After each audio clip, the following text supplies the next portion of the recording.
Bismillahirrahmanirrahim. Assalamualaikum warahmatullahi wabarakatuh. Alhamdulillah, wassalatu wassalamu ala Rasulillah wa ala alihi wa ashabihi wa man walah, amma ba'd. Alhamdulillah, kita bersyukur kepada Allah Subhanahu wa taala. Pada kesempatan kali ini kita kembali bersama-sama untuk memperdalam ilmu agama kita, terutama berkaitan dengan ilmu fikih. Kita ambil dari kitab Sahih Fikih Sunnah dan dalil-dalilnya, serta bagaimana pendapat para mazhab yang empat, ya, dan juga mazhab-mazhab yang lainnya. Cuman yang terkenal dalam fikih itu mazhabnya ada berapa? Ada empat, ya. Kemudian ini ditulis oleh Syekh Abu Malik Kamal bin As-Sayyid Salim hafizahullah ta'ala. Pada kesempatan yang lalu kita telah menjelaskan tentang bagaimana proses pensyariatan syariat-syariat, hukum-hukum di dalam agama Islam, sehingga agama Islam itu betul-betul apa? Sempurna. Dari awal proses kenabian Nabi Muhammad SAW, kerasulan beliau, sampai selama berapa tahun kemarin? 23 tahun. Selama 23 tahun beliau sallallahu alaihi wasallam berdakwah, menyampaikan agama Islam ini sangat berjuang, ya, sungguh-sungguh. Demikian pula para sahabat menolong beliau, membantu beliau, sehingga agama Islam itu Allah turunkan dalam keadaan sempurna. Ayatnya insya Allah kita tahu semuanya. Di dalam surat Al-Maidah ayat berapa? Ayat ketiga. Allah berfirman, "Al-yawma akmaltu lakum dinakum wa atmamtu alaikum ni'mati wa raditu lakumul Islam madina." Pada hari ini telah aku sempurnakan untuk kalian apa? Agama kalian, dan telah aku sempurnakan nikmatku kepada kalian, dan aku ridho Islam ini sebagai agama bagi kalian semuanya. Ya, Imam Al-Hafidh Ibnu Katsir rahimahullah taala di dalam tafsirnya belum menjelaskan ini merupakan nikmat Allah Subhanahu wa taala terbesar yang diberikan kepada umat ini tatkala Allah menyempurnakan agama mereka, sehingga mereka tidak memerlukan agama lain selain agama mereka, selain agama Islam, dan tidak pula memerlukan nabi lain selain Nabi Muhammad sallallahu alaihi wasallam. Oleh karena itu, Allah Subhanahu wa taala menjadikan beliau sebagai penutup para nabi dan mengutusnya kepada seluruh manusia dan jin, sehingga tidak ada yang halal kecuali yang beliau halalkan, tidak ada yang haram kecuali yang beliau haramkan, dan tidak ada agama kecuali yang beliau syariatkan. Semua yang dikabarkannya adalah kebenaran dan tidak ada kebohongan, serta tidak ada pertentangan sama sekali. Allah Subhanahu wa taala berfirman dalam surat Al-An'am ayat ke-115, "Wa tammat kalimatu rabbika sidqan wa adla." Dan sungguh telah sempurna firman-firman Rabbmu, yaitu Al-Qur'an ini telah sempurna sebagai kalimat yang benar dan adil. Benar dalam berita-berita yang disampaikan, adil dalam hukum-hukumnya. Maksudnya benar dalam kabar yang disampaikan dan adil dalam seluruh perintah dan larangannya. Setelah agama disempurnakan bagi mereka, maka sempurnalah nikmat yang diberikan kepada mereka. Oleh karena itu Allah Subhanahu wa taala berfirman, ya, "Al-yauma akmaltu lakum dinakum." Ya, kami telah pada hari ini aku telah sempurnakan untuk kalian apa? Agama kalian, dan telah aku sempurnakan nikmatku kepada kalian. Nikmat Islam ini sudah sempurna bagi kita semuanya. Wa raditu lakumul Islam madina, dan aku ridho Islam sebagai agama bagi kalian. Imam Ibnu Katsir rahimahullah taala melanjutkan, maka ridhoilah Islam itu untuk diri kalian, karena ia merupakan agama yang dicintai dan diridhai Allah Subhanahu wa taala. Karenanya Allah mengutus Rasul yang paling utama, yang paling mulia, yaitu Nabi kita Muhammad sallallahu alaihi wasallam. Dan Allah menurunkan kepada kita kitab yang paling mulia, yaitu apa? Kitab Al-Quran, yang paling lengkap, paling sempurna. Adapun firman Allah Subhanahu wa taala ini, "Al-yauma akmaltu lakum dinakum." Pada hari ini telah aku sempurnakan untuk kalian agama kalian. Maka Ali bin Abi Thalhah radhiyallahu anhu rahimahullah taala, beliau berkata, meriwayatkan dari Abdullah bin Abbas radhiyallahu anhu, di mana beliau menjelaskan maksudnya agama Islam ini telah Allah sempurnakan. Allah telah mengabarkan kepada Nabi Muhammad SAW dan orang-orang yang beriman bahwa Allah telah menyempurnakan keimanan kepada mereka, sehingga mereka tidak membutuhkan penambahan sama sekali. Dan Allah Subhanahu wa taala telah menyempurnakan Islam sehingga Allah tidak akan menguranginya. Bahkan Allah telah meridainya sehingga Allah tidak akan memurkainya selama-lamanya. Ayat ini dikatakan oleh Imam As-Suddi rahimahullah ta'ala turun pada hari Arafah, dan setelah itu tidak ada lagi ayat yang turun yang menyangkut hal-hal yang halal dan yang haram. Kemudian Rasulullah SAW kembali pulang, dan setelah itu beliau wafat, meninggal dunia. Imam Ibnu Jarir rahimahullah ta'ala mengatakan Rasulullah SAW meninggal dunia setelah hari Arafah, yaitu setelah 80 hari dari hari Arafah. Ini menegaskan, perkataan beliau ini rahimahullah ta'ala menegaskan apa yang kita sampaikan pada kajian yang lalu, bahwa turunnya ayat ini menegaskan bahwa syariat-syariat Islam sudah sempurna. Berkaitan dengan apa, Pak? Halal dan haram. Adapun setelah itu masih turun beberapa ayat berkaitan dengan hari kiamat, hari akhir, kematian, dan seterusnya. Ya, sebagaimana kita ketahui kemarin bahwa ayat yang terakhir turun itu surat apa? Al-Baqarah. Ayat yang sebelum utang itu, Pak. Sebelum utang itu, ayat yang utang paling panjang itu sebelumnya ada ayat wattaqu yauman turja'una fihi ilallah. Takutlah kalian kepada suatu hari kalian akan dikembalikan kepada Allah. Kalian akan meninggal dunia. Tsumma tuwaffa kullu nafsin ma kasabat wa hum la yudhlamun. Kemudian setiap orang akan diberikan pahalanya, ganjarannya, balasannya sebagaimana yang dia lakukan. Kalau kebaikan dia akan mendapatkan kebaikan, kalau dosa dia mendapatkan apa? Dosa. Ya, itu ayat terakhir itu sebenarnya. Sehingga dari sinilah kita mengetahui bahwa semua syariat Islam itu sudah sempurna. Al-Quran telah menjelaskan pokok-pokok syariat dan juga cabang-cabangnya. Ya. Bahkan berkaitan dengan hal-hal yang remeh pun dibahas.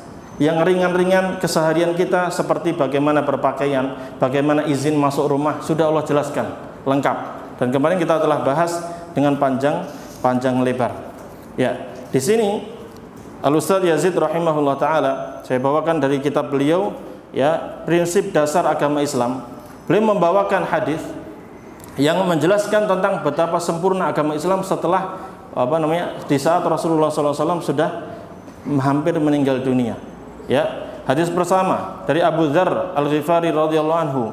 Beliau mengatakan, "Tarakana Rasulullah sallallahu alaihi wasallam wa ma ta'irun yuqallibu janahaihi fil hawa illa wa huwa yadhkuruna minhu ilman." Sungguh Rasulullah SAW telah meninggalkan kami. Rasulullah SAW meninggal dunia dan meninggalkan kami dalam keadaan semua hal itu sudah dijelaskan. Semuanya, Pak, sudah dijelaskan lengkap. Bahkan beliau mengatakan tidak ada satu hewan, tidak ada satu burung pun yang terbang mengepakkan sayapnya di langit kecuali beliau menyebutkan ada ilmunya di sana. Ya, ini berkaitan dengan firman Allah dalam surat apa? Al-Mulk, bahwa tidaklah semua burung-burung yang terbang itu Allah lah yang memperjalankan, Allah yang memudahkan dia untuk bisa terbang. Jadi ada ilmunya di sana. Bahkan beliau Rasulullah SAW bersabda, "Ma baqiya syai'un yuqarribu minal jannah wa yuba'idu minan nar illa wa qad buyyina lakum." Tidak ada sedikit pun yang tersisa, baik urusan yang berkaitan sesuatu yang bisa mendekatkan seseorang kepada surga ataupun bisa menjauhkan seseorang dari neraka, kecuali sudah dijelaskan kepada kalian. Jadi semuanya, Pak, ketaatan-ketaatan yang bisa mendekatkan kita ke surga sudah dijelaskan.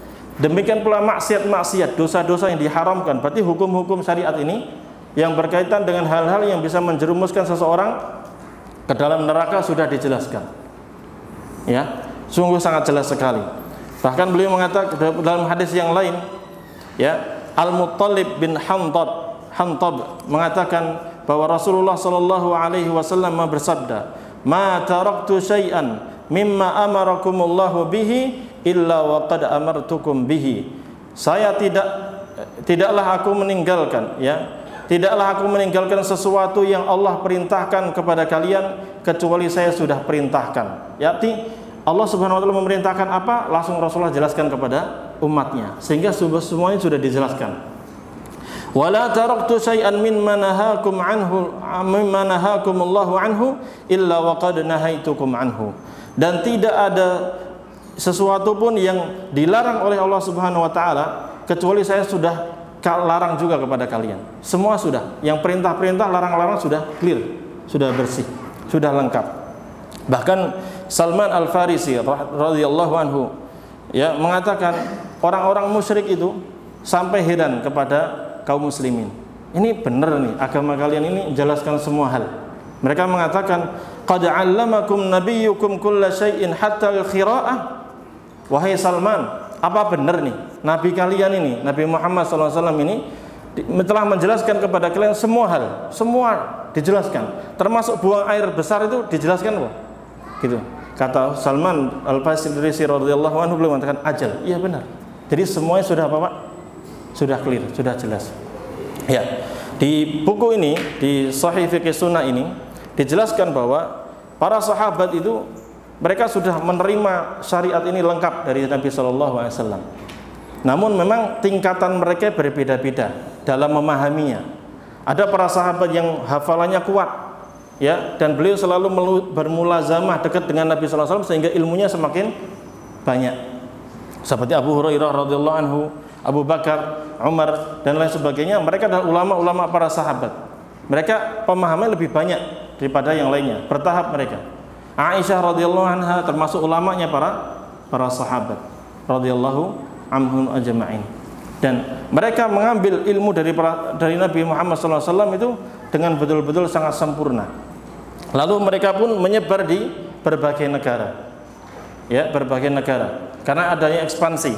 Kaum muslimin diperintahkan oleh Rasulullah SAW untuk berjihad, berdakwah keluar negara. Sehingga ada di antara mereka yang di Kufah, ada yang di Syam, ada yang di Yaman, ada yang di mana? Di Mesir. Mereka mencar-mencar. Untuk apa, Pak? Menyebarkan apa? Ilmu agama Islam ini. Semuanya disebarkan. Ya, apa yang mereka dapatkan dari Rasulullah SAW, yang mereka hafal dari ayat, dari hadis, mereka sampaikan kepada manusia. Nah, pertanyaannya, adakah perbedaan pendapat di antara para sahabat? Nah, ini penting ini, Pak. Dalam masalah fikih, dalam urusan fikih, ada beberapa perbedaan pendapat di antara para sahabat. Tapi sikap mereka bagaimana ketika mendapatkan perbedaan itu? Ya, kalau mereka mendapatkan perbedaan pendapat, ya, atau mereka ditanya tentang sesuatu, mereka akan cari dalilnya. Ya, Abu Malik rahimahullah taala mengatakan, ya, ketika terjadi sesuatu kejadian-kejadian, maka para sahabat kan tadi berpencar di berbagai daerah. Otomatis mereka akan ditanya sama para tabi'in. Generasi setelah sahabat namanya apa, Pak? Tabi'in. Ditanya, wahai sahabat, engkau adalah sahabat Nabi SAW, bagaimana hukumnya gini? Bagaimana hukumnya gini? Pasti itu. Dan mereka kan berdakwah juga. Mereka berdakwah, buka kajian, berceramah. Pasti ada soal jawab. Nah, kalau ada perkara yang tidak mereka ketahui, ya, atau ketika mereka ditanya tentang sesuatu, maka fa'ajaba kullu wahidin hasba ma hafidhahu aw istanbatahu. Maka masing-masing sahabat akan menjawab sesuai dengan ilmu yang beliau miliki. Oh, saya pernah mendengar ayat ini, maka jawabannya itu. Saya pernah mendengar Rasulullah SAW bersabda demikian, maka jawabannya demikian. Seperti itu. Tapi seandainya wa illam yajid fi ma hafidhahu aw istanbatahu ma yusluhu lil jawab. Tapi kalau seorang sahabat ini ditanya oleh tabi'in, nggak tahu hukumnya, ya, cari ayatnya kok belum ketemu, kemudian cari hadisnya juga belum ketemu, tanya ke sahabat yang lain nggak dapat juga, sehingga dalil belum ada di memori beliau. Maka apa yang beliau lakukan? Ijtahada bi ra'yihi. Maka beliau berijtihad dengan pendapat beliau, ya, karena belum dapat apa? Dalil dari Al-Quran dan Sunnah. Wa arafa al-'illata allati adara Rasulullah sallallahu alaihi wasallam 'alaiha al-hukmu fi mansusatihi. Bagaimana beliau beristihad? Istihadnya itu ya berdasarkan ilmu juga. Jadi kalau ada permasalahan, ini saya global dulu ya, Pak ya. Ada permasalahan yang beliau belum dapat dalilnya dari Al-Qur'an ataupun apa? Hadis. Beliau akan mencoba cari kejadian di zaman Nabi sallallahu alaihi wasallam yang mirip dengan kejadian ini. Atau bisa dikiaskan, namanya pakai apa? Qiyas, disamakan.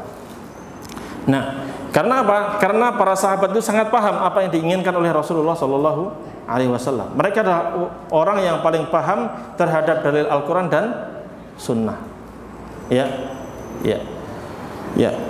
Dan mereka la ya'lu juhdan fi muwafaqatihi fi muwafaqati ghardihi sallallahu alaihi wasallam. Dan mereka itu para sahabat selalu berusaha untuk bagaimana biar sesuai sunnah. Yani cari dalil dulu. Kalau mereka dapat dalil, alhamdulillah, mereka akan bahagia. Ya, perbedaan di antara para sahabat itu dijelaskan oleh penulis, ada beberapa sebabnya. Yang pertama, Pak, ini boleh dicatat. Ya, kadang seorang sahabat itu mendengarkan satu hukum dalam satu permasalahan. Ya, satu. Kemudian sahabat yang lain belum dapat dalilnya, sehingga mereka terjadi apa? Perbedaan pendapat. Contohnya biar jelas ya. Bil misal yatadihul maqal. Dengan contoh kayak yang jelas. Kejadian yang terjadi dari Abdullah bin Mas'ud radhiyallahu anhu, Pak. Abdullah bin Mas'ud radhiyallahu anhu pernah ditanya, ya, tentang seorang wanita yang ditinggal mati oleh suaminya. Ya, dia sudah akad nikah tapi belum disebut maharnya. Boleh atau tidak, Pak? Boleh, Pak. Bapak akad nikah nggak disebut mahar di situ boleh. Nah, ini terjadi. Ya, di ayatnya ada. Nanti pembahasannya panjang. Cuman ini kejadian seperti itu. Jadi, bagaimana ini? Kalau ada wanita dinikahi oleh seseorang laki-laki, tiba-tiba laki-lakinya apa? Meninggal dunia. Padahal belum disebutkan apa? Maharnya. Maka lihat, Abdullah bin Mas'ud radhiyallahu anhu mengatakan, "Lam ara Rasulullah sallallahu alaihi wasallam yaqdi fi dzalik." Saya belum pernah mendengar Rasulullah sallallahu alaihi wasallam itu memutuskan tentang hal ini. Yang ini belum dapat apa? Hadisnya. Lalu beliau apakah langsung jawab? Tidak. Beliau belajar lagi, enggak langsung berfatwa saat itu. Belajar lagi. Maka fakhtalafu alaihi syahran. Maka orang-orang pun masih nanya lagi. Selama 1 bulan ditanya kayak gitu. Saya Abdullah bin Mas'ud radhiyallahu anhu. Ya, terus minanya, ya wahai Abdullah bin Mas'ud, ini kasihan ini jandanya ini. Gimana ini enggak dapat mahar? Ya, ditanya seperti itu. Maka Abdullah bin Mas'ud, wah gimana ini? Akhirnya beliau fajtahada bi ra'yihi. Karena enggak dapat dalil ayat, enggak dapat dalil hadis, maka beliau apa? Beristihad dengan pendapatnya. Ya, beristihad dengan pendapatnya. Ya, untuk ijtihad ini juga butuh ilmunya, ada ilmunya. Maka beliau memutuskan bahwa wanita yang ditinggal mati oleh suaminya dalam keadaan belum dapat apa? Mahar, belum ditentukan juga maharnya, maka dia dapat mahrun nisaiha atau mahrul misl. Maka nggak apa-apa, dia diambilkan dari harta warisan suaminya itu sebanyak mahar semisal dengan wanita ini. Ini biasanya wanita dari desa ini berapa dapatnya? Oh, seperangkat alat sholat, ya udah itu, gitu. Atau dapat 1 kilo emas misalnya, ya udah dikasih seperti itu. Jadi disamakan maharnya dengan yang semisal dengan wanita ini. Nah, setelah itu disebutkan, ya, beliau mengatakan itu maharnya. Kemudian dia harus melakukan nunggu masa iddah. Dan wanita ini walaupun dia belum dikasih mahar, tapi dia tetap mendapatkan warisan dari mana? Suaminya sudah meninggal. Sudah cukup sampai sini. Maka Ma'qil bin Yasar, sahabat yang lain, dia dengar kasus ini dan mendengar pula ketetapan siapa?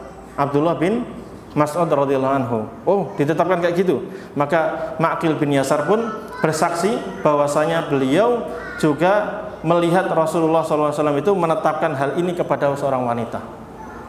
Berarti Ma'qil bin Yasar dapat apa? Sudah pernah dengar apa? Hadisnya. Nah, mendengar hal itu, maka fa fariha bidzalika ibnu Mas'udin farhatan lam yafrah mithlaha qattun ba'dal Islam. Maka ketika dengar Yasir bilang, Ma'qil bilang gitu, iya, saya pernah dengar Rasulullah SAW itu menetapkan kayak gitu. Oh ya, gitu. Maka beliau senang banget, bahagia. Kenapa? Dapatkan apa? Ilmu baru. Alhamdulillah, ternyata ijtihad beliau sama seperti siapa? Ketetapan Rasulullah SAW. Maka beliau berbahagia dengan itu. Lihat manhajnya para sahabat dalam apa? Berdalil kayak gitu. Cari ayatnya, hadisnya nggak dapat juga, susah, istinbat. Ya, cari yang korelasi yang mirip. Ya, dalilnya. Tapi kalau dapat hadis, diterima nggak hadisnya, Pak? Diterima. Sama kasusnya. Ya. Kasusnya apa? Ketika terjadi perbedaan pendapat, ya, dari Abu Hurairah radhiyallahu anhu.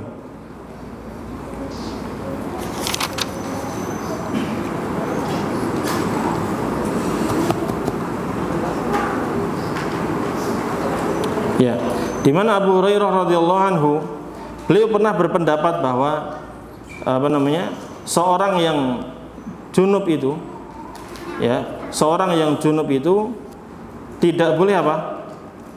Ketika di pagi hari belum sempat mandi junub, ya, kemudian tiba waktu apa? Subuh. Apakah puasanya sah? Kalau Abu Hurairah beliau berpendapat apa? Enggak sah puasanya. Jadi kalau malamnya junub, kemudian bangun-bangun sudah azan subuh, belum sempat apa? Mandi. Sementara dia mau puasa, apalagi Ramadan. Apakah sah puasanya? Nah, kalau Abu Hurairah berpendapat apa? Enggak sah. Enggak sah. Tapi kemudian Aisyah radhiyallahu anha atau salah seorang istri Rasulullah SAW menjelaskan kepada Abu Hurairah bahwa kami pernah mendapati Rasulullah SAW itu di pagi hari dalam keadaan junub, masuk waktu subuh, dan beliau apa? Mandi junub, lalu beliau kemudian wudhu, sholat, dan tetap berpuasa. Berarti puasanya apa? Sah. Mendengar hal itu, apa yang dilakukan oleh Abu Hurairah radhiyallahu anhu? Beliau pun rujuk dari pendapatnya. Oh, berarti saya pendapatnya apa? Salah. Nah, seperti itu. Jadi di antara para sahabat itu ada perbedaan pendapat atau tidak? Jawabannya ada. Dalam masalah apa? Fikih, dan enggak banyak memang, tidak banyak.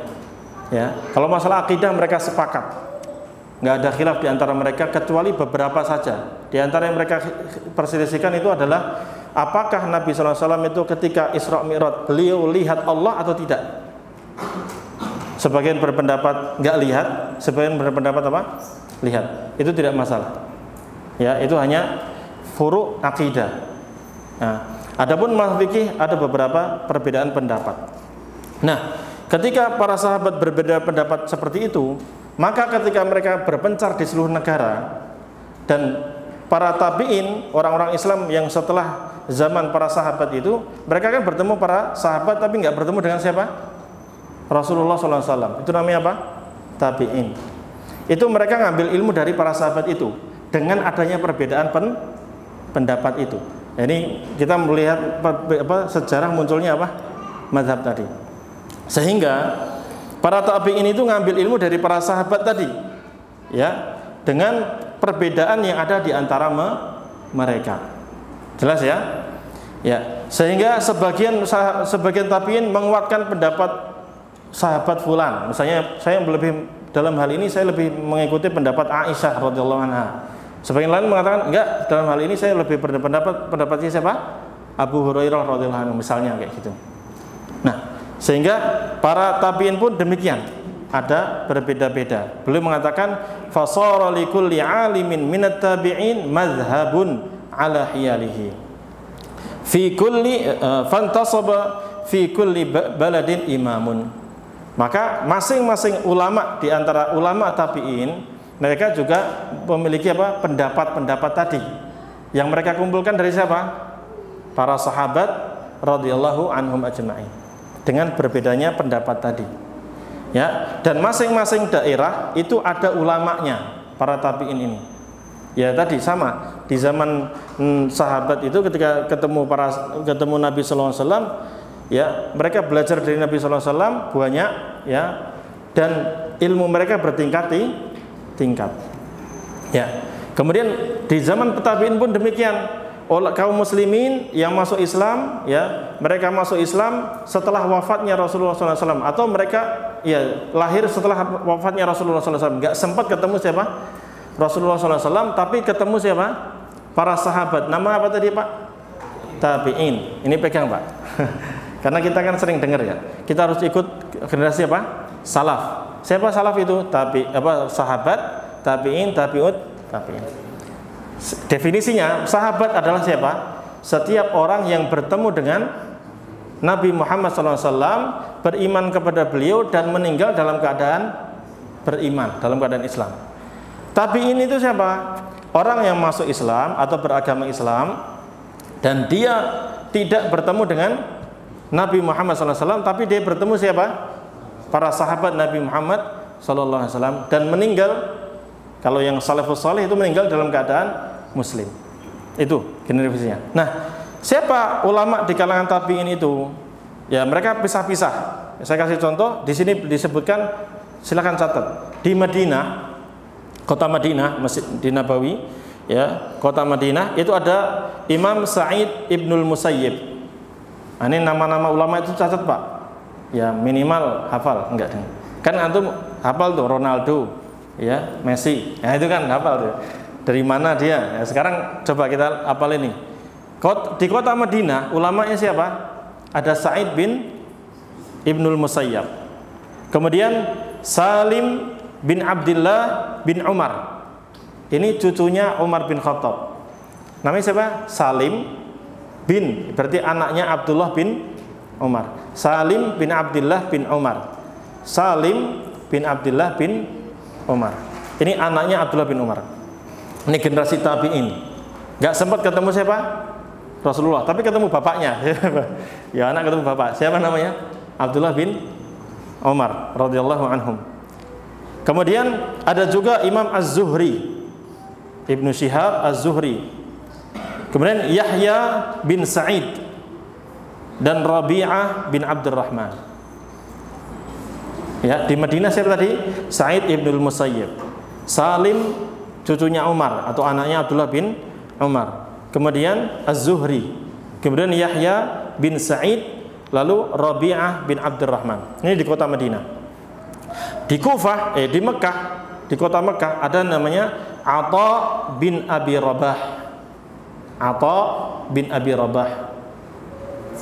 Ya, Atha bin Abi Rabah. Kemudian di Kufah. Kufah di mana, Pak? Irak. Kufah. Ini ada Ibrahim An-Nakhai. Ibrahim An-Nakhai dan Asy-Sya'bi. Pegang ini, Pak. Di Kufah itu nanti ada Ibrahim An-Nakhai. Dari sini Imam Abu Hanifah ngambil.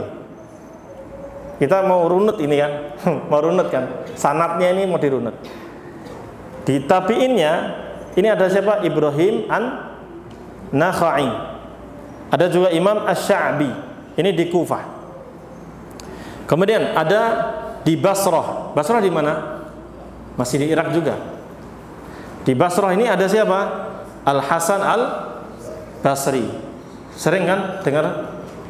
Saya kalau nulis tulisan itu kadang, terjemahan itu kadang ada Al-Hasan Al-Basri. Ini berarti generasi apa dia? Beliau tabi'in.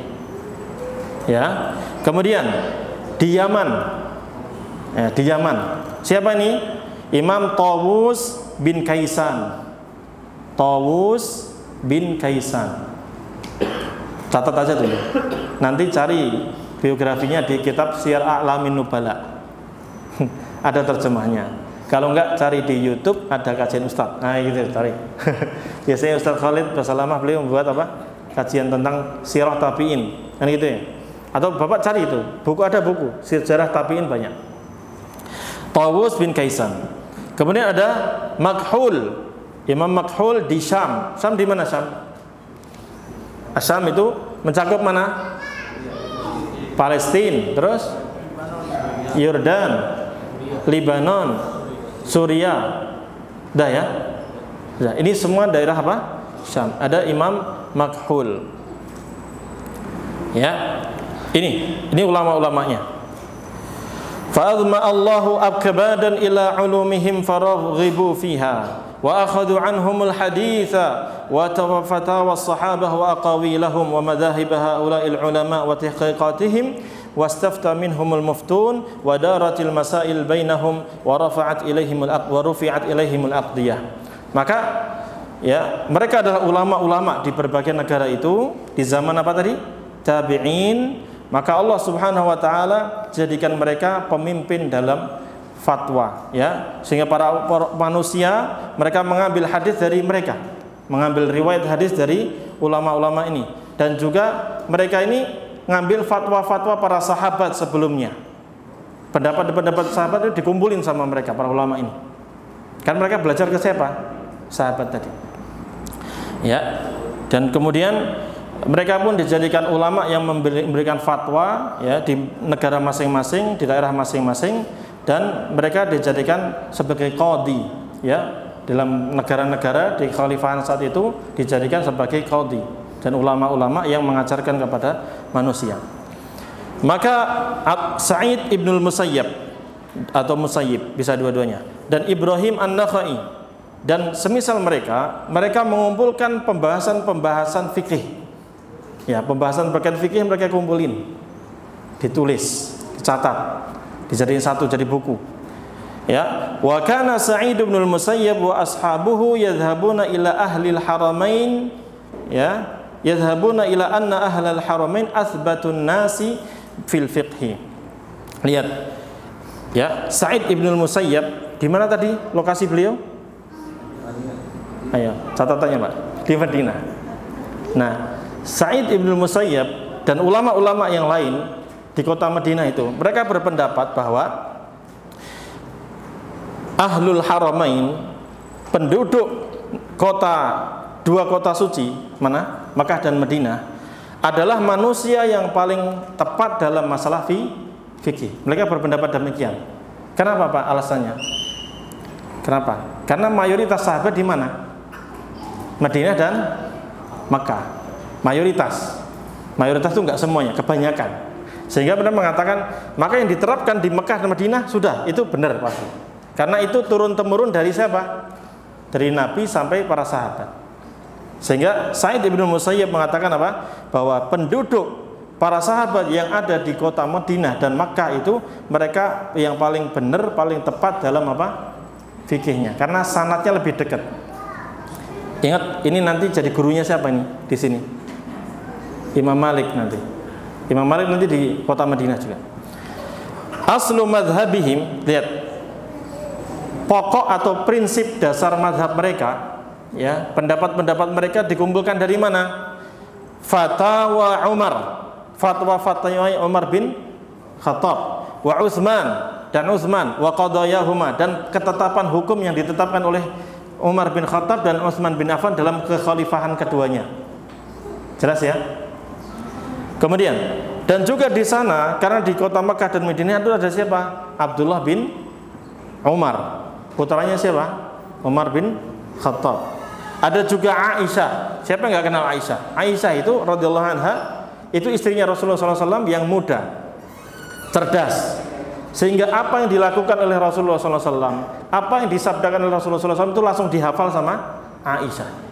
Dan sehingga Aisyah radhiyallahu anha termasuk wanita yang paling banyak meriwayatkan apa? Hadis. Maka ilmunya banyak atau tidak? Banyak, Pak. Banyak. Maka Sa'id bin Musayyab dan ulama yang lainnya ngambil sudah dari sana aja. Dan juga di sana Madinah masih ada siapa? Abdullah bin Abbas radhiyallahu anhuma. Siapa Abdullah bin Abbas, Pak? Nah, Rasulullah bilang apa? Allahumma faqihhu fid din wa 'allimhu at-ta'wil. Ya Allah, faqihkan Abdullah bin Abbas ini dalam usulan agama dan ajarkan dia tentang tafsir Al-Qur'an. Para ulama mengatakan ini adalah hibrul ummah atau habrul ummah. Ulamanya umat Islam itu ini. Siapa nih? Abdullah bin Abbas radhiyallahu anhu. Nah, ini posisinya di mana? Di Madinah. Adapun Imam Ibrahim An-Nakhai, di mana beliau? Di Irak, betul Pak. Mau ada hadiah biar nggak ngantuk. Ya, Ibrahim An-Nakhai posisi di mana? Kufah tadi, di Irak. Dan ulama-ulama yang bersama beliau berpendapat bahwa Abdullah bin Mas'ud dan sahabat-sahabatnya Abdullah bin Mas'ud itu athbatun nasi fil fiqh. Mereka lebih mantap dalam masalah apa? Fikih. Abdullah bin Mas'ud juga ulamanya sahabat ini, Pak. Jadi ya sama-sama ulama juga. Ya, lihat. Fa aslu madhhabihim fatawa Ibnu Mas'ud wa qadaya Ali radhiyallahu anhu wa fatawahu. Maka pokok atau dasar mazhab mereka adalah fatwa-fatwa yang bersumber dari siapa? Abdullah bin Mas'ud radhiyallahu anhu dan juga Ali bin Abi Thalib radhiyallahu anhu serta fatwa-fatwa beliau. Kenapa? Karena Ali radhiyallahu anhu khilafahnya di mana, Pak? Sini di Kufah. Iya kan? Iya. Itu seperti itu. Sehingga ketetapan-ketetapan beliau sudah itu berarti dalil, memang ada dalil sebagai pegangan sama ulama-ulama ini. Di antara Imam Ibnu Ibrahim An-Nakhai. Wa qadaya Syuraih wa ghairihi min qudatil Kufah. Demikian pula mereka berpegang dengan ketetapan-ketetapan hukum yang ditetapkan oleh Syuraih Al-Qadhi. Syuraih ini seorang sahabat radhiyallahu anhu. Ya, dan semua para sahabat yang ada di Kufah. Karena banyak para sahabat itu mencatat tadi. Paham di sini? Mulai kelihatan ya bagannya. Baik. Kemudian wa nadhara kullu fariqin fi majtama'a ladaihi nadharu i'tibarin wa taftish. Maka masing-masing para ulama ini ya melihat banyaknya ulama dari para sahabat, mereka ambil sambil mereka teliti dalilnya, sanadnya gini. Lihat, fama kana, pegang ini kata-kata beliau, fama kana minha mujma'an alaihi bainal ulama fa innahum ya'khudhuna alaihi binawajidhihim. Maka semua yang disepakati oleh para sahabat dan ulama-ulama lainnya, maka mereka pegang dengan gigi geraham. Karena ada permasalahan-permasalahan apa, Pak? Yang enggak ada khilafnya.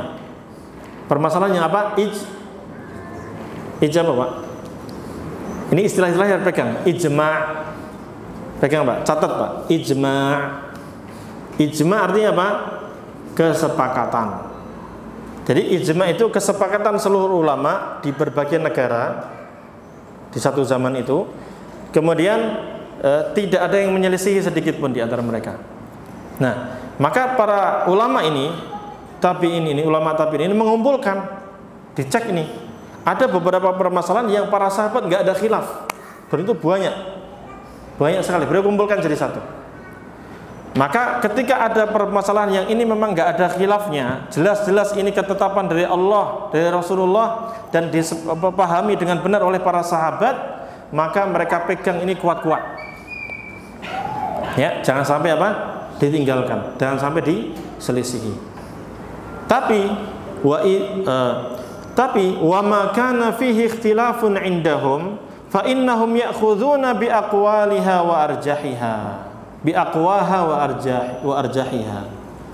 Tapi kalau ada permasalahan yang mereka melihat ternyata para sahabat pun apa? Berbeda pendapat. Saya akan sampaikan di awal tadi, ada nggak perbedaan di antara mereka? Ada. Di zaman tabi'in, ulamanya pun beberapa juga berbeda pendapat nih. Maka bagaimana sikapnya? Lihat, kalau ada perbedaan pendapat di antara mereka dan masing-masing ada dalilnya yang memang masing-masing menganggap itu dalilnya apa? Kuat. Maka apa yang mereka lakukan? Akhadhu atau ya'khudhuna bi aqwaha wa arjahiha. Mereka ambil pendapat yang paling kuat dan yang paling mantap, yang paling rajih, yang paling unggul. Jelas ini, Pak? Ini prinsip ini, usul fikih ini kita pegang. Kita akan lihat ini ada sejak dari zaman Nabi Muhammad SAW, sejak zaman tabi'in sampai nanti generasi para ulama mazhab yang 4. Mereka kayak gini modelnya. Sehingga kita pun sikapnya juga seperti ini. Sebentar, Pak, sebentar, dikit lagi. Ya, jadi gimana tadi, Pak? Catat. Sikapnya gimana? Kalau permasalahan itu ulama salaf tidak ada perbedaan pendapat, atau kata lain mereka sepakat dalam hal itu, ijma, bahwa ini haram, ini halal, ini wajib, ini. Poin itu ijma, nggak ada khilaf. Maka kita pegang kuat-kuat. Jangan sampai menyelisihi mereka. Ya, dan jangan buat fatwa baru. Jelas? Kalau ternyata kita dapati ulama sejak dahulu itu berbeda pendapat dalam masalah ini dengan dalil masing-masing, ya, maka kita hormati pendapatnya. Ya, mereka berijtihad atau mereka ngambil pendapat itu karena dalil ini, karena memang ada kemungkinan dalilnya itu bisa dipahami ke sini. Yang lain dengan dalil yang sama bahkan memahaminya gini. Dan ini kita sikapnya apa? Toleransi di sini. Tapi kita untuk ngamalin untuk kita sendiri gimana, Pak? Ambil yang menurut kita paling kuat dalilnya. Kalau ternyata kita dapati dalilnya kuat, oh ini lebih mantap ini. Ya, pendapat A ini lebih mantap karena dalil hadisnya jelas, sahih. Sementara pendapat yang kedua dhaif hadisnya dan berbeda pendapat atau bertentangan dengan hadis yang pertama yang sahih. Maka ambil yang mana? Yang sahih, yang kuat. Ini prinsipnya dari sejak zaman tabi'in. Tapi wa idza lam yajidu, yang ketiga, wa idza lam yajidu fi ma hafidhuhu jawab masalah kharaju min kalamihim wa tatabba'u al-ima' wal iqtida' fa hasala lahum masail katsirah fi kulli bab. Tapi kalau mereka tidak mendapatkan adanya pendapat dari ulama, enggak ada dalil ayatnya, enggak ada hadisnya, ya. Kemudian dari para sahabat pun enggak ada yang membahas permasalahan ini, karena ini permasalahan yang baru terjadi hanya di zaman ini. Gitu kan? Kan ada beberapa masalah yang terjadi di zaman para tabi'in yang mungkin enggak pernah terjadi di zaman apa? Sahabat. Bahkan di zaman kita pun demikian. Ada beberapa permasalahan nggak ada di zaman apa? Dahulu. Maksudnya kasusnya baru. Perlu kita tahu hukumnya gimana nih? Ada COVID, ada gini-gini, hukumnya gimana? Kan gitu, Pak ya. Maka gimana? Mereka berusaha cari dalil. Cari dalil yang kira-kira masih sama dengan ini. Untuk diijtihadkan, disamakan hukumnya. Nanti pakai hukum apa namanya? Qiyas. Menyamakan dalil dari satu masalah ke masalah yang lain karena ada kesamaan hukum. Nah ini seperti itu. Nah inilah generasi di zaman apa tadi? Tabi'in. Kita dengarkan azan dulu, lalu kita akan lanjut di generasi setelah generasi tabi'in. Disitulah kita bahas tentang imam mazhab yang 4, insya Allah. Silakan azan dulu, Pak. Baik, kita masuk di generasi setelah tabi'in. Namanya apa, Pak? Tabi'in. Siapa tabi'ut tabi'in? Definisinya orang-orang Islam yang ada atau masuk Islam atau lahir di zaman ya tabi'in, di zaman tabi'in, dan mereka nggak ketemu siapa? Sahabat. Nggak ketemu sahabat. Tapi ketemu siapa? Para tabi'in tadi. Ya, paham? Itu. Jadi mereka belajarnya ngambil ilmu dari siapa? Tabi'in. Generasi keberapa itu? Ya, Rasulullah SAW bersabda apa? Khairul quruni qarni. Sebaik-baik generasi adalah generasiku. Berarti generasi siapa nih? Sahabat. Tsummal ladzina yalunahum. Kemudian yang setelah mereka, setelah para sahabat siapa tadi? Tabi'in. Tsummal ladzina yalunahum. Kemudian yang setelah mereka siapa ini? Tabi'un tabi'in. Paham ya, Pak? Aman ya? Jadi sekali lagi saya ulangi dari awal. Sahabat adalah orang Islam yang ketemu Nabi Muhammad SAW, beriman kepada beliau, lalu meninggal dalam keadaan Islam.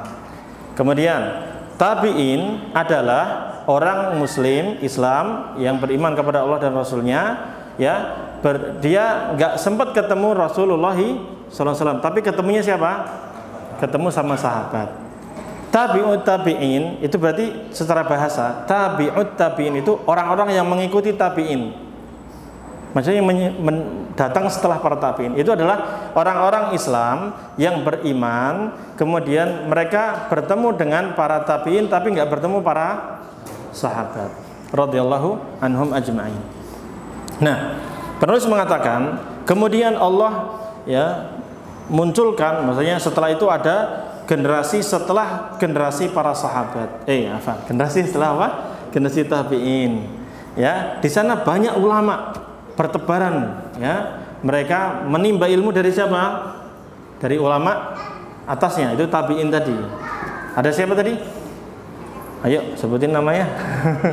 Sa'id ibn al-Musayyab, kemudian Ibrahim an-Nakha'i, Salim bin Abdullah bin Amr, kemudian Az-Zuhri, Yahya bin Sa'id, Rabi'ah bin Abdurrahman, ada Atha bin Abi Rabah, Ibrahim an-Nakha'i, Asy-Sya'bi, Al-Hasan, Tawus, Makhul, ada juga Urwah bin Zubair. Itu termasuk apa?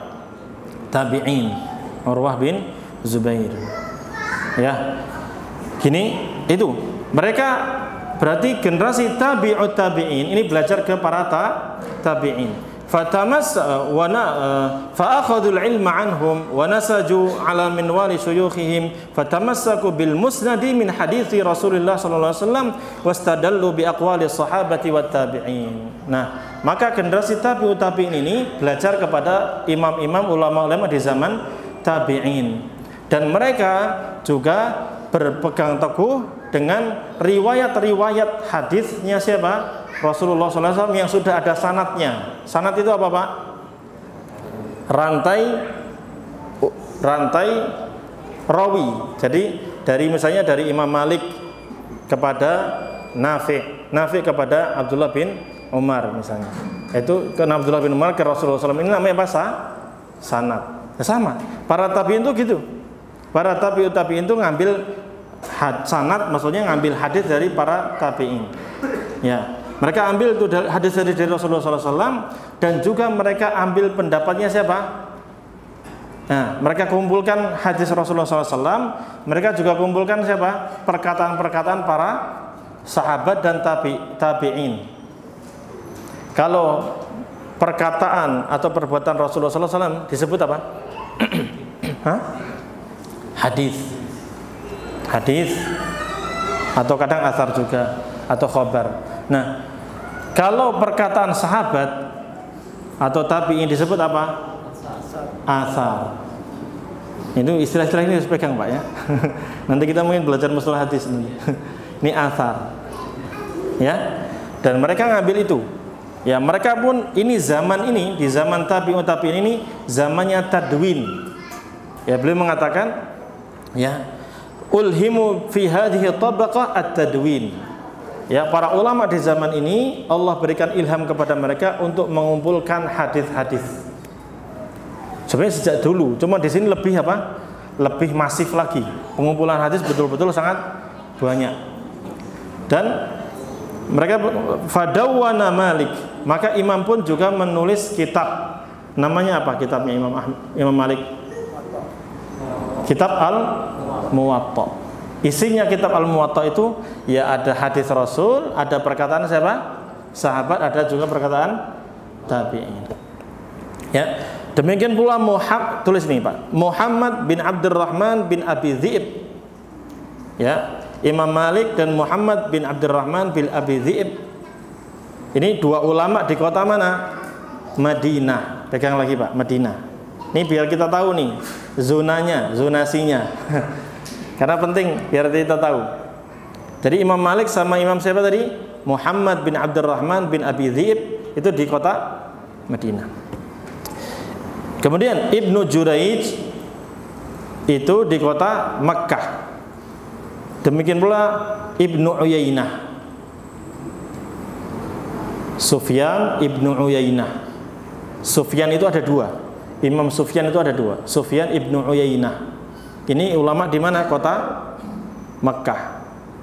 Kalau Sufyan Ats-Tsauri itu di Kufah.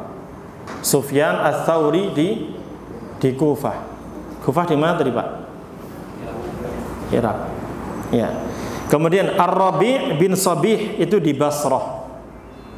Ar-Rabi' bin Shabih di Basrah. Ini ulama-ulamanya di masing-masing negara ada. Yang belajar banyak. Yang ulama pun banyak, cuman yang terkenal ini. Ya, yang terkenal ini. Dan Imam Malik rahimahullah taala, namanya Imam Malik siapa? Malik bin Anas. Ini beliau lahir tahun 93 Hijriah. Lain tahun 93 Hijriah, wafat tahun 179 Hijriah. Itu hijriahnya. Kalau masehinya lahir tahun 711, meninggal wafat tahun 795 Hijriah. Masehi atau miladi. Ini Imam Malik. Beliau ya adalah asbatuhum fi haditsil madaniyin. Beliau adalah ulama yang paling kuat dalam mengumpulkan hadis riwayat-riwayat dari kota Madinah, para penduduk Madinah, dari Rasulullah SAW, dan yang paling terpercaya sanadnya. Dan beliau adalah orang yang paling tahu tentang keputusannya Umar bin Khattab radhiyallahu anhu, serta pendapat-pendapatnya yang dikeluarkan oleh Abdullah bin Umar, Aisyah, dan juga sahabat-sahabatnya yang disebut dengan al-fuqaha sab'ah, ulama fikih yang 7 di kota Madinah.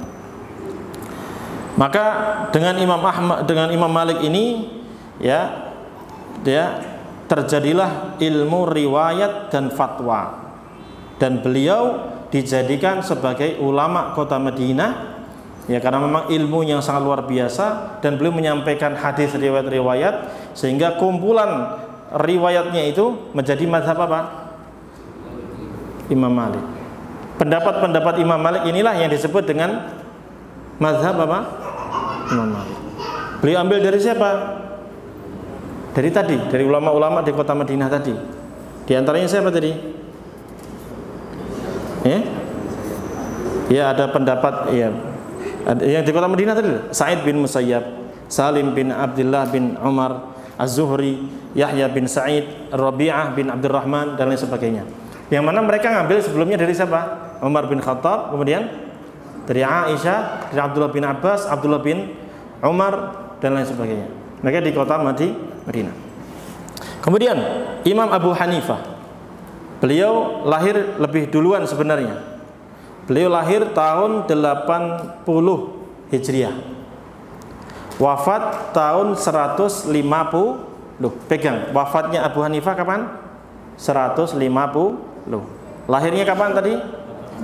80 Hijriah lahirnya, wafatnya 150 Hijriah.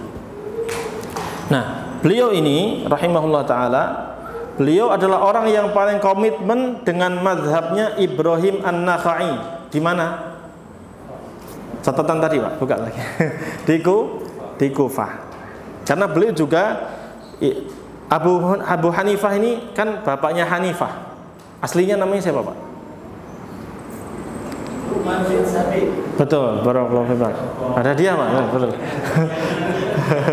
Ya, Abu Hanifah rahimahullah ta'ala al-imam, beliau adalah An-Nu'man bin Thabit. Namanya An-Nu'man bin Thabit Al-Kufi, beliau orang Kufah. Makanya belajarnya ke siapa?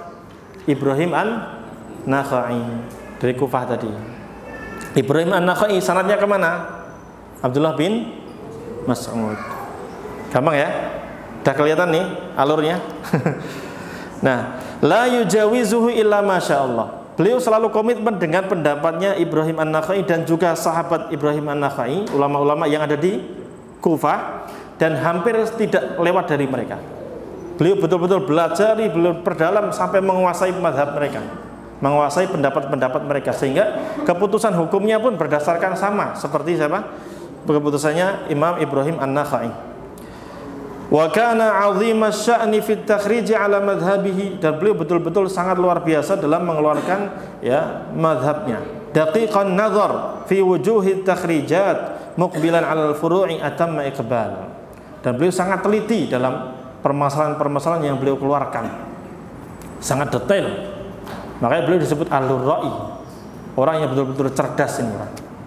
Kecerdasannya luar biasa. Imam siapa? Abu Hanifah rahimahullahu ta'ala. Ya. Dan di zaman Imam Abu Hanifah ini ada ulama lain namanya Abu Yusuf. Abu Yusuf, bapaknya Yusuf. Siapa namanya bapaknya Yusuf? Pak Dadan, Pak Dadan. Ya, itu bapaknya Yusuf juga. Mana Pak Dadan? Enggak ada. Abu Yusuf ini aslinya namanya siapa? Ya'qub bin Ibrahim. Tapi lebih dikenal dengan Abu Yusuf. Al-Qadhi Abu Yusuf. Beliau lahir tahun 113. Ya. Berarti masih di zamannya Imam Abu Hanifah. Masih sezaman juga dengan siapa? Imam Malik. Ya, Abu Yusuf ini Ya'qub bin Ibrahim rahimahullah taala lahir tahun 113, wafat tahun 182 Hijriah. Masahinya nggak perlu lah ya, nggak penting. Nggak penting. Ya, itu ya. Itu Abu Yusuf. Ini muridnya siapa? murid terbesarnya Imam Abu Hanifah. Bahkan sebenarnya beliau itu juga ulama juga sebenarnya. Cuman hampir semua pendapatnya mirip-mirip dengan siapa? Abu Hanifah ini. Karena beliau juga orang Kufah. Orang Kufah. Jadi ulamanya sama sekitar situ. Ya. Kemudian dan orang ulama murid-muridnya Imam Abu Hanifah yang paling bagus tulisannya dan yang paling terus mulazamah dengan Imam Abu Hanifah adalah satu lagi, Muhammad ibnul Hasan, Muhammad bin Al-Hasan yang dikenal dengan Asy-Syaibani. Ya, ini belajar sejarah ya, Asy-Syaibani. Ini orang Kufah juga beliau. Beliau lahir tahun 131 Hijriah, wafat tahun 189. Nah, beliau ini ya tafaqqaha ala Abi Hanifah wa Abi Yusuf. Ini Muhammad ibnul Hasan Asy-Syaibani ini belajar ke siapa? Gurunya. Siapa? Abu Hanifah rahimahullah taala An-Nu'man bin Tsabit, dan juga kepada murid seniornya Abu Hanifah siapa? Abu Yusuf Ya'qub bin Ibrahim. Nah, belajar kepada beliau. Ya. Tsumma kharaja ilal Madinah. Cuman beliau enggak mencukupkan di Kufah doang. Beliau juga keluar dari kota Kufah menuju ke mana? Madinah. Di Madinah ada siapa? Di zaman ini ada siapa? Imam Malik. Imam Malik, Imam Darul Hijrah. Imam Malik. Faqara'a al-Muwatta'a ala Malik. Maka beliau pun membacakan Muwatta' kepada Imam Malik. Dulu cara belajarnya ulama itu, misalnya ulama punya kitab. Misalnya ini, taruhlah ini Al-Muwatta', ya gitu ya. Muridnya belajarnya gimana? Dibacakan riwayatnya dari hadis itu, atau bisa jadi syekhnya yang membacakan kepada muridnya, atau murid yang membacakan kepada syekhnya. Bayangkan Pak, kitab Muwatta itu tebalnya berapa Pak? Cari cetakan itu. Tebalnya berapa? Itu dibaca semua dari awal sampai akhir. Jadi belajar itu butuh sabar atau enggak Pak?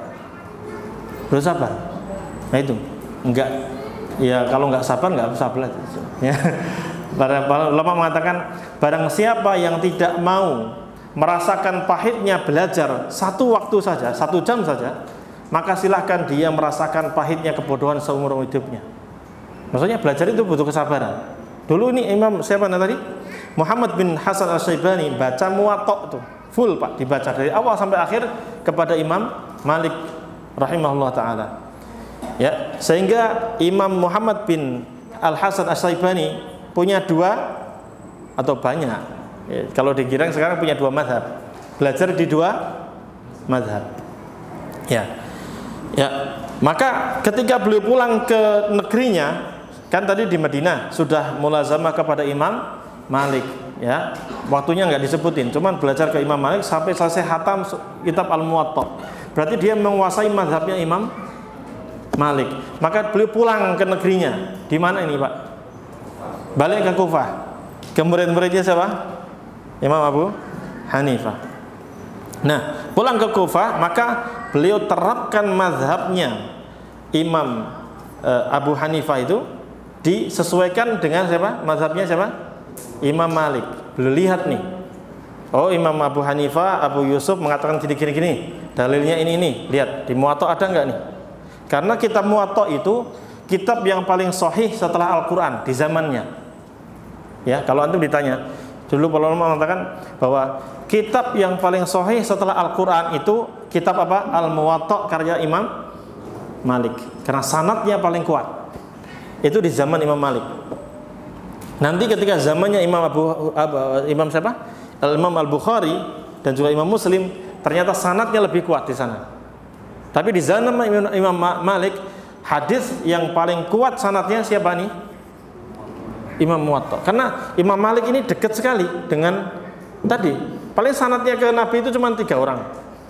Disebut sulasiyat. Sulasiyat itu rawinya cuma 3. Imam Malik ke Nafi, Nafi ke Ibnu Umar. Langsung sampai Rasul. Selesai.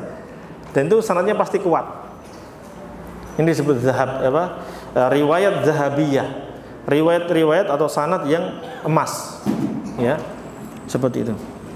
Jadi pelan-pelan ya. Baik. Kemudian beliau terapkan itu pendapat mazhab Hanafi mazhab Imam Abu Hanifah, dilihat juga dikompar dengan pendapatnya siapa? Imam Malik. Dari satu permasalahan ke permasalahan. Fa in wafaqa minha. Lihat, perhatikan ini. Kalau ternyata pendapatnya mazhab Abu Hanifah ini sama dengan yang ada di kitab apa? Al-Muwatta dan hadisnya sahih, maka beliau terima. Beliau apa? Terima. Lihat prinsipnya ulama ini. Ini kan kita pengen belajar fikih sesuai manhaj salaf, kan gitu ya. Karena sebagian orang itu membeda-bedakan antara apa? Masalah fikih dia taklid buta. Sementara apa namanya? Ya kadang sampai bahkan masalah akidah pun masih taklid buta. Ya padahal kita tuh manhaj salaf itu diterapkan di mana? Semua lini. Termasuk masalah akidah, termasuk masalah apa? Fikih. Kayak gini, lihat manhaj salaf gimana? Kalau sesuai dengan hadis yang sahih yang ada di kitab Muwatta, maka beliau terapkan. Wa illa fa in ra'a ta'ifatun minas sahabati wat tabi'in dhahibina ila madhhabi ashabihi fakadzalik. Ya, kalau enggak ada kesesuaian, ya, maka beliau lihat bagaimana pendapatnya sahabat, pendapatnya tabi'in dalam masalah ini. Ya, kalau sesuai baru diambil. Ya, seperti itu. Jadi enggak ada taklid sama sekali. Wa in wajada qiyasan dha'ifan aw takhrijan yukhalifuhu haditsun sahih, ya, mimma amila bihi al-fuqaha wa yukhalifuhu amalu aktsari al-ulama tarakahu ila madhhabis salaf mimma yarahu arjahu mimma hunak. Lihat, perhatikan. Kalau ternyata kesimpulan mazhab baik di Abu Hanifah ataupun di siapa? Imam Malik, kok ternyata ada mazhab yang atau pendapat yang diambil dari qiyas. Jadi kalau urutan dalil itu Al-Quran, hadis, ijma, baru qiyas. Qiyas itu dipakai kalau nggak ada di Al-Quran, nggak ada di hadis, nggak ada ijma, baru dipakai. Nah, kalau ada permasalahan disimpulkan oleh ulama, ternyata hanya dari apa?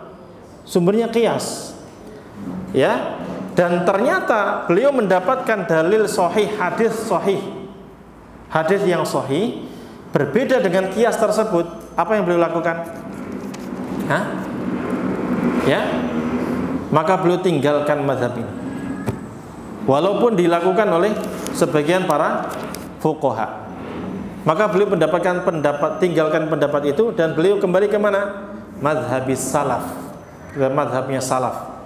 Yang ada riwayatnya dari hadis atau riwayat tabi'in atau tabi'un atau riwayat sahabat atau riwayat tabi'in. Jadi clear Pak ya? Jelas? Jelas atau jelas?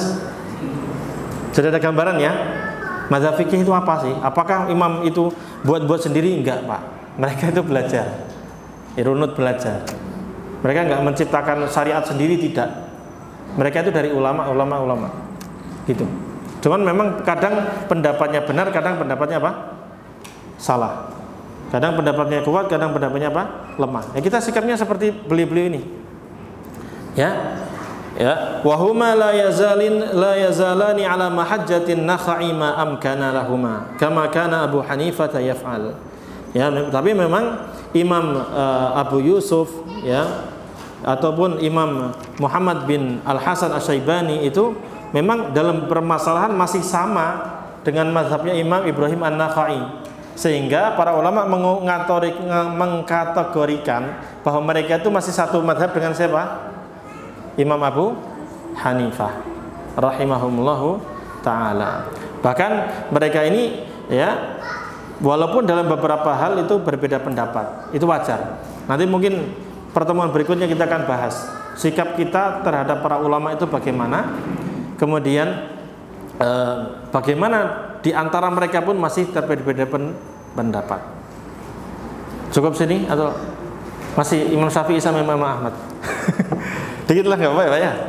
Ya, dikit. Ya, Imam Syafi'i. Sekarang bagaimana munculnya Imam Syafi'i ini? Beliau lahir tahun berapa Pak? Ya, beliau lahir di tahun yang di situ wafatnya siapa? Imam Abu Hanifah. Imam Abu Hanifah Pak. Ya. Jadi Imam Abu Hanifah tadi lahir tahun berapa?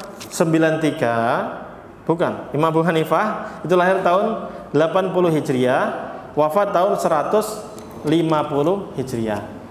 Di tahun 150 Hijriah itu Imam Abu Hanifah wafat, meninggal dunia. Namun di tahun yang sama lahirlah siapa? Imam Asy-Syafi'i. Ya, beliau lahir. Makanya para ulama mengatakan, ya, ketika Imam Abu Hanifah meninggal, maka terbitlah siapa? Imam Syafi'i, diganti oleh Allah dengan ulama yang baru. Ya. Beliau wafat tahun berapa Imam Syafi'i? 204 Hijriah. Nah, Imam Asy-Syafi'i rahimahullah ta'ala namanya siapa? Muhammad bin Idris Asy-Syafi'i rahimahullah ta'ala. Beliau muncul, lahir, ya, di awal-awal munculnya dua mazhab tadi. Kan ada tadi mazhab Abu Hanifah sama siapa? Imam Malik. Ini ulama-ulama besar, ya, murid-muridnya banyak. Nah, beliau lihat dan beliau belajar kepada keduanya.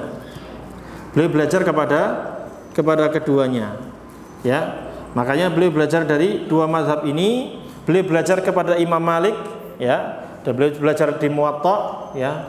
Dan beliau adalah Imam Muhammad bin Idris Asy-Syafi'i ini murid terbaik, bukan muridnya Imam Malik banyak, cuman di antara murid yang terbaik siapa? Imam Syafi'i ini. Dari kecil ibunya itu menitipkan Imam Syafi'i ini kepada Imam Malik. Belajar apa? Al-Muwatta. Walaupun syarat belajar Muwatta itu susah. Harus apa, Pak? Harus hafal. Kalau mau belajar harus hafal. Ini Muwatta nih hafal dulu, belum tentu bisa belajar. Contohnya gitu. Tapi Imam Syafi'i ini Allah berikan apa? Kecerdasan. Beliau lihat langsung hafal. Di foto, di screenshot, set selesai, nggak lupa. Nah, itu Imam Syafi'i rahimahullah ta'ala. Ya. Belajar kepada Imam siapa tadi? Malik rahimahullah ta'ala. Beliau belajar perdalam Al-Muwatta dan seterusnya. Kemudian beliau juga belajar kepada muridnya Imam Abu Hanifah siapa? Muhammad bin Al-Hasan Asy-Syaibani. Belajar ke sana. Jadi beliau mengumpulkan dua mazhab. Beliau lihat ini kedua mazhab ini, dilihat ya pendapat-pendapatnya, dan beliau mentarjih sendiri, menguatkan setelah ilmunya matang tentunya, ya, sehingga beliau membuat kaidah-kaidah dalam menetapkan hukum fikih. Kitab pertama tentang usul fikih ditulis sama siapa? Imam Asy-Syafi'i. Namanya kitab apa? Ar-Risalah. Kitab Ar-Risalah itu kitab yang ditulis oleh Imam Asy-Syafi'i, ya. Di situ beliau mengumpulkan bagaimana kita menetapkan hukum-hukum ini dengan kesimpulan yang beliau ambil dari Imam Malik, dari muridnya Imam Abu Hanifah, sehingga beliau kumpulkan ini. Nah, lalu beliau juga mengumpulkan banyak fatwa dari sanad-sanadnya, tentunya riwayat-riwayat yang ada dalam kitab Al-Um itu. Beliau kumpulkan, ya, beliau simpulkan, dan murid-murid beliau sangat banyak, ya. Beliau seperti ini, sangat kuat. Ya, di antara muridnya Imam Syafi'i siapa? Hah? Imam Al-Muzani. Ya, makanya beliau termasuk disebut Imam Syafi'i kecil. Ya. Dan ulama-ulamanya banyak saat itu. Di antara yang terkenal menjadi mazhab keempat siapa? Imam Ahmad bin Hanbal. Ahmad bin Hanbal rahimahullah taala, beliau lahir tahun 164 lahirnya, ya. Kemudian wafat tahun 241 Hijriah. Beliau lahir di kota mana? Baghdad. Dan di zaman Imam Ahmad ini, dan sebenarnya sejak zaman Imam Malik tadi, ulama itu banyak rihlah ke berbagai negara. Termasuk Imam Syafi'i tadi belajar Imam Syafi'i lahir di mana, Pak? Gaza, di Palestina, di Syam. Lalu belajar ke kota Madinah, terus dan seterusnya. Imam Ahmad pun demikian, belajar kemana-mana. Dan ini di zaman ini adalah zamannya apa? Tadwinul hadis. Para ulama banyak mengumpulkan hadis. Sehingga di zaman Imam Ahmad ini terkumpul banyak riwayat-riwayat hadis yang sangat luar biasa, lengkap di zaman beliau. Dan para ulama itu betul-betul menghafalnya. Imam Ahmad bin Hanbal rahimahullah ta'ala itu menghafal hadis berapa itu? Alfu alfi hadis. 1000-nya 1000 hadis. Berarti berapa? 1 juta. Itu beliau hafal dengan sanadnya, Pak. Dari fulan Rasulullah bersabda begini. Nah, beliau kumpulkan di kitab Al-Musnad. Nah, di zaman Imam Ahmad ini terkumpullah banyak hadis. Dan juga dia enggak cuma Imam Ahmad, termasuk Imam Ishaq bin Rahawayh. Pernah dengar ya? Ishaq bin Rahawayh. Ya. Di sini terkumpul asar-asar dari para sahabat, para tabi'in, para tabi'ut tabi'in. Bahkan saking pinternya Imam Ahmad, saking mutkinnya Imam Ahmad dalam urusan hadis, Imam Syafi'i pun mengatakan kepada Imam Ahmad, beliau mengatakan, wahai Imam Ahmad, antum a'lamu bil akhbari sahihati minna. Wahai Imam Ahmad, antum ini lebih tahu tentang apa? Hadis-hadis yang sahih daripada saya. Artinya hafalan Imam Ahmad lebih banyak. Riwayat yang beliau dapatkan lebih banyak. Maka Imam Syafi'i mengatakan, berpesan, fa idza kana khabarun sahih fa'alimuni hatta adhhaba ilaih. Kalau ada hadis yang sahih, tolong kabari saya. Ya, kabari saya. Beritahu kepada saya hadis sahih itu. Fa adhhaba ilaih hatta adhhaba ilaih. Biar saya berpendapat kepadanya. Bermazhab kepadanya. Ini istilah mazhab itu dari sini sebenarnya. Adhhaba ilaih. Pergi ke sana, maksudnya berpendapat dengan itu. Makanya mazhab itu aslinya apa? Kumpulan pendapat. Jelas ya, Pak ya? Mulai clear ya? Ya, baik hadis itu kufiyan kana au basariyan au syamiyan. Baik itu hadis itu antum dapatkan dari orang Kufi, orang Kufah, atau orang Basrah, atau orang Syam. Saya nggak bakal beda-bedain. Selama hadisnya apa? Sahih saya terima. Ini siapa nih? Imam Asy-Syafi'i berpesan kepada Imam Ahmad bin Hanbal rahimahullah ta'ala. Dan di zamannya Imam Ahmad ini banyak ulama hadis. Termasuk yang kita kenal siapa? Ya? Siapa, Pak? Mereka banyak mengumpulkan hadis ya. Ya. Di antara ulama kibar ahli hadis saat itu adalah Yazid bin Harun, Yahya Al-Qattan, Ahmad ibnu Hanbal, Ishaq ibnu Rahawayh. Ya. Dan mereka dalam menulis hadis macam-macam. Ada yang menulisnya berdasarkan nama rawinya, itu Musnad Imam Ahmad. Tapi ada juga ulama-ulama di zaman itu yang mengumpulkan hadis berdasarkan bab-bab fikih. Dimulai dari apa? Hadis-hadis tentang toharoh, wudunya bagaimana, riwayatnya keluarin, tayamum bagaimana, keluarin, mulai sholat, zakat dan seterusnya. Ya, dan tidak hanya mengumpulkan hadis, tapi juga apa? Menyeleksi hadisnya sahih atau tidak, riwayatnya benar atau tidak, rawinya betul atau tidak, sehingga hadis itu terseleksi. Ya, karena ada orang-orang yang di zaman ini, di zaman itu mereka memalsukan apa? Hadis. Sehingga para ulama mengatakan sammulana rijalakum. Kalian meriwayatkan hadis, tolong sebutkan rijalnya siapa, rawinya siapa. Kalau rawinya thiqah kita terima. Tapi kalau rawinya pendusta atau pembohong atau suka lupa, kita nggak bakal terima. Ini di antara yang menulis ini siapa? Imam siapa? Al-Bukhari. Imam siapa lagi? Muslim. Imam Al-Bukhari namanya siapa, Pak? Imam Al-Bukhari. Nggak tahu. Namanya Muhammad bin Ismail Al-Bukhari. Muhammad bin Ismail Al-Bukhari. Betul ya? Google, Pak, Google. Muhammad bin Ismail Al-Bukhari. Imam Muslim, ya memang namanya Muslim. Muslim Ibnul Hajjaj. Abu Dawud. Ini di zaman Imam kitab-kitab Sunan dulu, Pak. Nah, Abu Dawud, Abdurrahman bin Humaid, Ad-Darimi, Ibnu Majah, Abu Ya'la, At-Tirmidzi, An-Nasa'i, Ad-Daraqutni, Al-Hakim, Al-Baihaqi, dan semua ulama-ulama hadis. Ini ada di zaman itu. Nah, inilah munculnya apa? Mazhab tersebut. Dan sebenarnya masing-masing ulama ini mereka punya mazhab sendiri. Maksudnya pendapat sendiri yang mereka ambil dari apa? Hadis-hadis yang sahih yang mereka dapatkan. Ya, cuman memang yang terkenal ada berapa? Ada 4 tadi. Mazhab siapa tadi pertama? Yang paling tinggi dulu deh. Yang larinya duluan siapa? Abu Hanifah. Namanya siapa? An-Nu'man bin Thabit. Nama mazhabnya apa? Hanafi. Diambil dari Hanafi.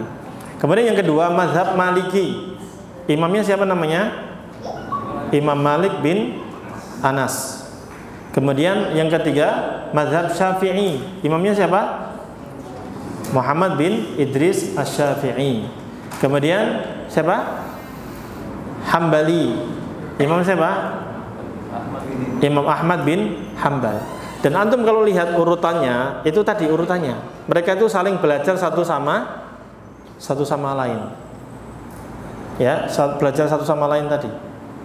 Ya, Imam Abu Hanifah belajar dari ulama mana tadi? Kufah. Imam Malik belajar dari ulama Madinah dan Mekah. Ya, kemudian muncul beberapa tadi ulama bawahnya. Ya, murid-muridnya Imam Abu Hanifah aja ada yang belajar ke Imam Abu Hanifah, ada yang belajar ke Imam Malik. Tadi ya. Siapa tadi namanya? Muhammad bin Al-Hasan As-Syaibani. Dikit-dikit dihafal, Pak. Ronaldinho, Messi ya gitu ya. Dihafal tuh. Ya. Kemudian Imam Syafi'i tadi juga belajar dari 2 mazhab tadi. Dari muridnya Imam Abu Hanifah dan juga dari Imam Malik. Imam Ahmad pun belajar dari siapa? Imam Syafi'i rahimahumullahu ta'ala. Sehingga seperti itulah munculnya mazhab-mazhab yang 4 ini. Yang terkenal 4 mazhab ini ya karena memang banyaknya murid-muridnya. Murid-murid itu banyak dan mereka rajin menulis, rajin menge-share kemana-mana. Hingga zaman saya itu tulisan dibagi, disebarkan, didakwahkan. Dan ya semuanya berusaha untuk menetapkan hukum sesuai Al-Quran dan Sunnah, sesuai dengan pemahaman yang benar yang mereka pelajari. Nanti untuk sikap kita ya seperti tadi, sebenarnya nggak jauh dari tadi. Itu kita menghormati mereka, pendapat mereka, kemudian kita ambil untuk kita sendiri, ngamalkan kita dengan yang apa tadi? Yang paling kuat, sesuai kemampuan kita. Ya, sesuai kemampuan kita dari ulama-ulama kita. Demikian yang bisa kita sampaikan terkait dengan munculnya mazhab fikih ini, sehingga kita bisa tahu bahwa pendapat-pendapat yang ada itu ternyata masing-masing ada dalilnya, dan memang sikap kita adalah menghormati, dan tapi untuk diamalkan adalah kita harus cari yang lebih kuat, yang dalilnya kuat itu lebih mantap dalam hati dan pengamalan kita. Demikian barakallahu fikum. Ya, berkaitan dengan sejarah, ya namanya sejarah itu ya kita nggak sekali duduk hafal itu enggak.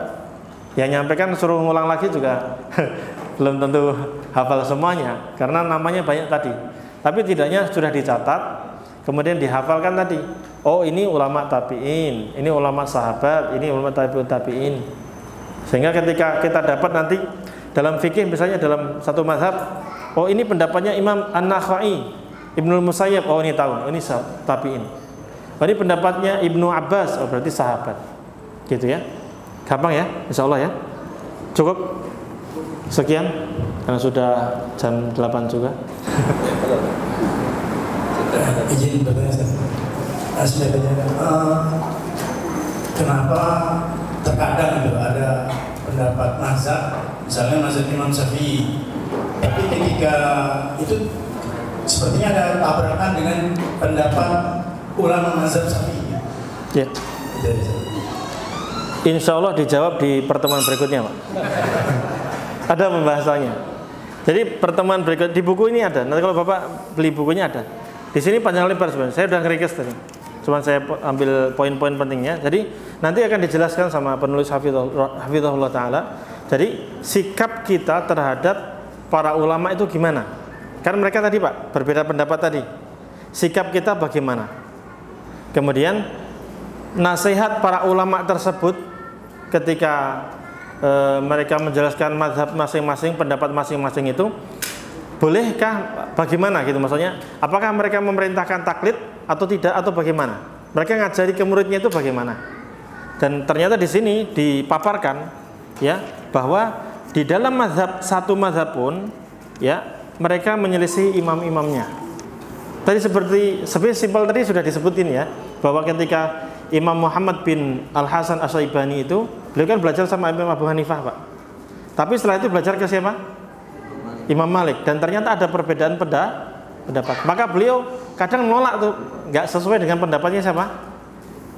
Imam Abu Hanifah. Walaupun gurunya tetap hormat. Ya, bukan ini, menghormati maksudnya. Itu tapi ya seperti itu. Jadi tetap menghormati tapi tidak taklid buta. Kalau memang beliau melihat sesuatu yang apa namanya, yang menyelisih hadis yang sahih, maka beliau akan tinggalkan, gitu Pak. Dan tetap mengikuti hadis yang sahih tadi. Nanti insya Allah Pak, kalau memang itu penting kita akan bahas, karena memang biar kita tahu. Di sini sebenarnya di mukadimah ini itu ada apa namanya? Ada bantahan-bantahan tentang syubhat. Kan gini Pak, ustadz-ustadz kita dan para ulama sunnah itu selalu mengatakan bahwa kita harus berpegang teguh dengan Al-Quran dan sunnah sesuai pemahaman sahabat. Yang perkataan kayak gini sering dibantah oleh sebagian orang kaum madhab, orang yang taklid dengan madhab. Beliau mengatakan, oh berarti kalian anti apa? Anti madhab. Kan sering itu Pak ya. Dibilang madhab salaf ini dikatakan apa? Anti madhab. Padahal nggak demikian. Di sini ada bantahannya Pak. Nah, biar Bapak bisa baca sendiri, cari terjemahnya. Baik. Insya Allah Pak. Dan dijawab sebagai itu ya. Ya. Insya Allah pertemuan berikutnya Pak kita bahas. Ada lagi Iwan mungkin sudah ya kalau tanya cukup? Ada lagi cukup ya. Gitu. Ya baik. Terakhir dari saya dari pengurusan masjid bahwa Ustaz nanti akan diadakan sepekan sebulan 2 kali, jadi minggu keempat beliau lagi ya, jadi silakan hadir dilanjutkan karena kita akan percepat pembahasan kita ini. Baiklah, untuk selanjutnya di YouTube. Baik, bismillah, alhamdulillah, wassalatu wassalamu ala rasulillah wa ala alihi wa sahbihi wa ala ma ba'd. Alhamdulillah kita setelah selesai membahas tentang sejarah munculnya mazhab fikih ini. Semoga kita punya gambaran yang bagus sehingga nanti ke depannya kita tahu bagaimana bersikap menyikapi apa perbedaan pendapat di antara mereka. Semoga sedikit ini bermanfaat dan bisa menambah ilmu kita. Mari kita tutup dengan doa kafaratul majlis. Subhanakallahumma bihamdik asyhadu an la ilaha illa anta astaghfiruka wa atubu ilaik. Wa sallallahu wasallam ala nabiyyina Muhammad wa ala alihi washabihi ajmain. Wassalamualaikum warahmatullahi wabarakatuh.